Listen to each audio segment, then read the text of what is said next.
তার নাম শুনলেই ভয়ে থরথর করে কাঁপত অসাধু শিক্ষার্থীরা। পাবলিক পরীক্ষার হলগুলোতে তিনি ছিলেন নকলবাজদের ত্রাস। কখনো সরাসরি পরীক্ষার্থীর পকেটে হাতে ঢুকে নকলের চিরকুট বের করতেন, কখনো আবার কেন্দ্রের আশেপাশের ঝোপঝাড়ে অভিযান চালিয়ে চিরকুট খুঁজতেন। নাম তার আ.ন.ম এহসানুল হক মিলন। যদিও শিক্ষার্থীদের কাছে তিনি হেলিকপ্টার মিলন বা বাংলাদেশের নকল ব্যবস্থার জম হিসেবেই বেশি জনপ্রিয়। বিএনপি সরকারের সাবেক শিক্ষামন্ত্রীর আমলে বাংলাদেশের শিক্ষা ব্যবস্থার মান ছিল একের ক। সে সময়টায় পাবলিক পরীক্ষায় নকল নিয়ে যাওয়া, জানালার বাইরে দাঁড়িয়ে উত্তর বাতলে দেওয়া ও প্রশ্ন ফাঁসের মতো দৃশ্যগুলো ছিল সাধারণ বিষয়। তবে এহসানুল হক মিলন শিক্ষা প্রতিমন্ত্রী হিসেবে দায়িত্ব নেওয়ার পরেই বদলে যায় সকল সমীকরণ। উল্লেখযোগ্য হারে কমে যায় নকলবাজদের দৌরাত্ম্য। একজন মন্ত্রী হয়েও তিনি কেন্দ্রে কেন্দ্রে ছুটে বেড়াতেন। কম সময়ে অধিক কেন্দ্র পরিদর্শনের জন্য ব্যবহার করতেন হেলিকপ্টার। সেই হেলিকপ্টারের ভাড়া আবার দিতেন নিজের পকেট থেকে। সে সময় পরীক্ষার হলগুলোতে ভাইরাসের মতো ছড়িয়ে পড়া নকল ব্যবস্থা রীতিমতো মাটির সাথে মিশে যায় এহসানুল হক মিলনের দক্ষ ও সাহসী পদক্ষেপে।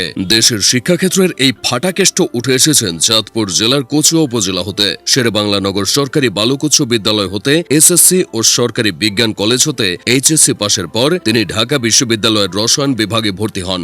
ঢাবি থেকে স্নাতক সম্পন্ন করে 1982 সালে উচ্চশিক্ষা লাভের আশায় পাড়ি জমান যুক্তরাষ্ট্রে। সেখানে new York institute of technology থেকে MBA ডিগ্রি অর্জন করেন। শিক্ষাজীবন সমাপ্ত করে যুক্তরাষ্ট্রের একজন লেকচারার হিসেবে কর্মজীবনে পা রাখেন এহসানুল হক মিলন। এমনকি দেশটির নাগরিকত্বও তিনি পেয়ে যান। তবে দেশের জন্য ভালো কিছু করার উচ্চাকাঙ্ক্ষা তার মধ্যে সব সময় ছিল।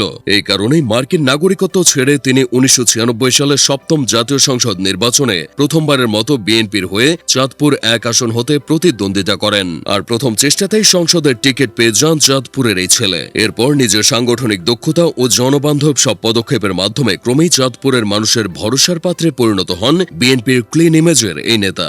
যার ফলে 2001 সালে নির্বাচনেও তাকে চাঁদপুর 1 আসন হতে ধানের শীষের মনোনয়ন দেওয়া হয়। তবে ক্ষমতায় তখন আওয়ামী লীগ। সেই সরকারের টেকনোক্র্যাট মন্ত্রী হিসেবে চাঁদপুর 1 আসনে মহিউদ্দিন খান শক্ত অবস্থান করে তুলেছিলেন।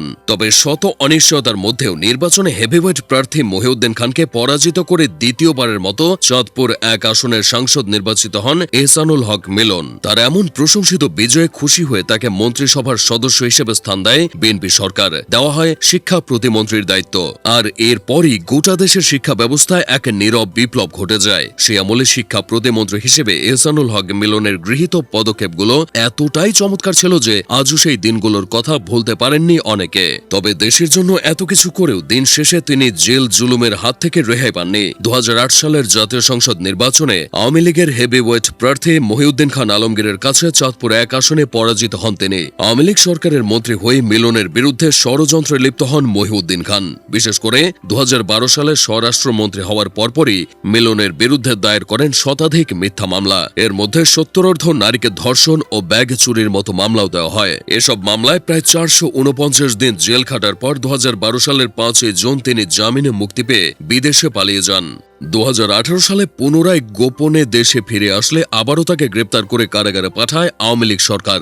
সেই দফায় 2 মাস কারাভোগের পর তিনি জামিনে মুক্তি পান। এভাবে রাজনৈতিক হিংসা প্রতিহিংসার বলি হয়েও এহসানুল হক মিলন আজ পুনরায় বসতে চলেছেন সংসদের আসনে। দেশের পরবর্তী শিক্ষামন্ত্রী হিসেবে তাকেই দেখতে চাইছেন সকলে।